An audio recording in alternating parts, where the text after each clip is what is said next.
On a quiet evening in September 2025, the world paused to mourn the loss of Katharine, Duchess of Kent, a woman whose life was a symphony of grace, resilience, and quiet rebellion.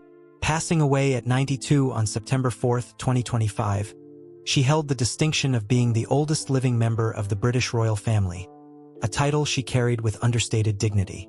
Married to Prince Edward, Duke of Kent, for 64 years, Katharine was a royal who shunned the spotlight, choosing instead a path of service defined by her profound love for music and her compassion for others.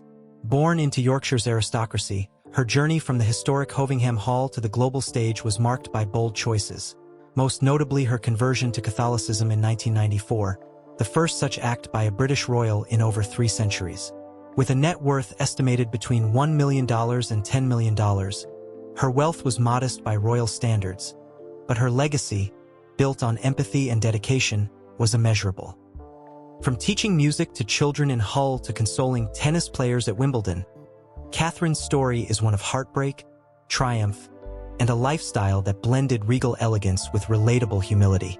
Today, we delve into the cause of her death, her age, her family, her net worth, her lifestyle, and the rich biography of a woman who lived with purpose, leaving a lasting mark on the world. Katharine Lucy Mary Worsley was born on February 22, 1933, at Hovingham Hall, a sprawling Yorkshire estate that had been her family's home since the 18th century.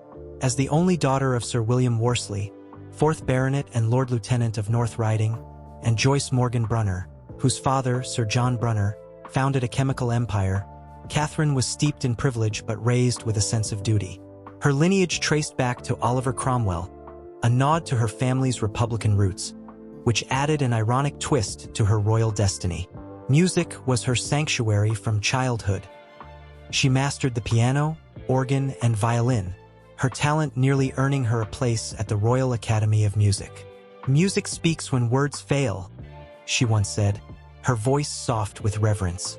Educated at Queen Margaret School near York and Runton Hill School in Norfolk, she later studied music at Oxford, choosing passion over academic rigor. Her early independence shone through in her work at a York children's home and a London nursery, roles that foreshadowed her lifelong commitment to nurturing young hearts. In 1956, a chance meeting with Prince Edward, Duke of Kent, at Catterick Camp near her Yorkshire home sparked a romance that would redefine her life. After a 5-year courtship, their 1961 wedding at York Minster, a departure from the usual Westminster Abbey, was a global event. Katharine's gown, designed by John Kavanagh with 273 yards of silk gauze and a dramatic train, was a vision of elegance, secured by the Kent diamond and pearl fringe tiara.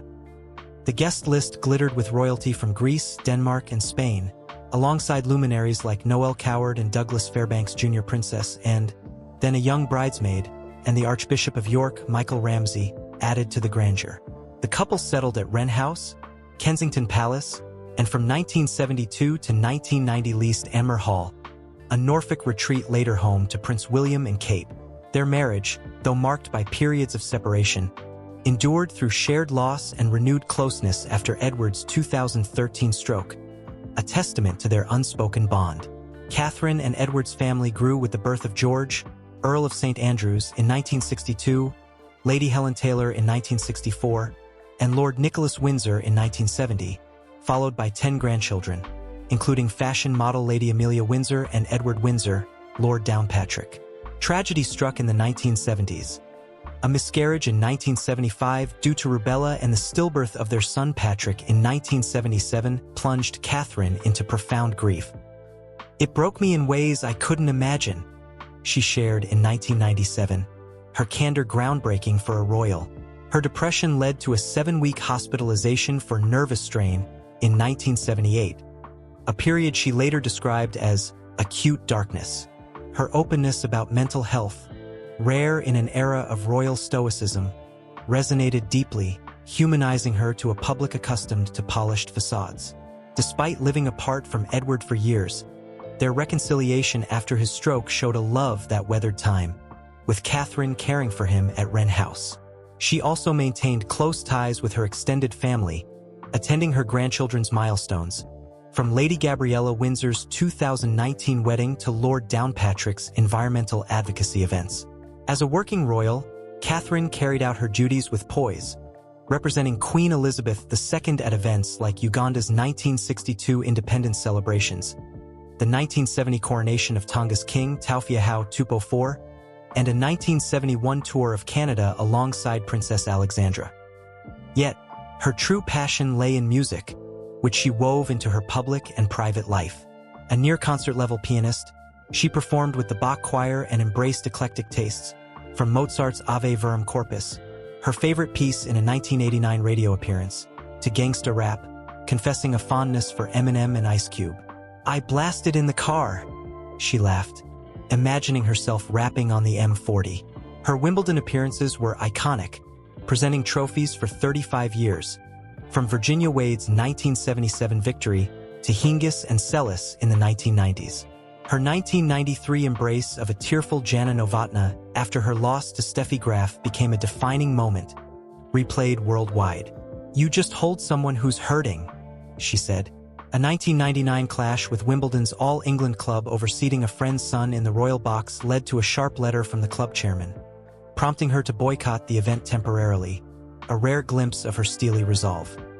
Catherine's 1994 conversion to Catholicism was a historic act, making her the first British royal to do so since the Act of Settlement 1701. Approved by Queen Elizabeth II after consultation with the Archbishop of Canterbury, it reflected her yearning for spiritual structure. "The Church gives me guidelines I crave," she said, her voice steady with conviction. Her faith fueled her charity work with UNICEF, where she visited refugee camps in Sudan and India, Samaritans, where she served as royal patron from 1971 to 1999, and Macmillan Cancer Relief, supporting terminally ill patients. She also championed the National Children's Choir and the London-based Handel Society, attending performances to scout young talent. In 2002, she stepped back from royal duties, relinquishing her HRH title to become Catherine Kent, or Mrs. Kent, a move Queen Elizabeth supported. "Go and do it," the Queen told her. This freedom led her to teach music at Wansbeck Primary School in Hull for 13 years, where only the head teacher knew her true identity. "I was just Mrs. Kent making tea in the staff room," she shared, her pride evident. In 2004, she founded Future Talent, a charity supporting musically gifted children from low-income backgrounds, a mission she championed until her death, making a rare appearance at a 2023 St. James's Palace Gala to honor young musicians. Catherine's net worth, estimated at $1 million to $10 million, stemmed from her aristocratic inheritance, including a share of the Worsley estate and royal allowances through Edward's Duchy of Kent funds. Unlike other royals, she shunned extravagance, her wealth modest compared to the crown's vast holdings. Her lifestyle blended elegance with eccentricity. She favored bright colors, once pairing a formal gown with pink trainers, and kept exotic birds like parrots and lovebirds at Wren House, a nod to her playful side. Her homes, including Wren House, a leased apartment at St. James's Palace, and a quiet Oxfordshire retreat near Chipping Norton, were comfortable but unpretentious, adorned with family photos and music scores. She drove a modest Volkswagen Golf, a contrast to royal Bentleys, and enjoyed gardening, often tending roses at her Norfolk retreat. Health challenges shadowed her later years. Celiac disease caused debilitating exhaustion during a 1996 UNICEF trip to India, where she admitted to burning out.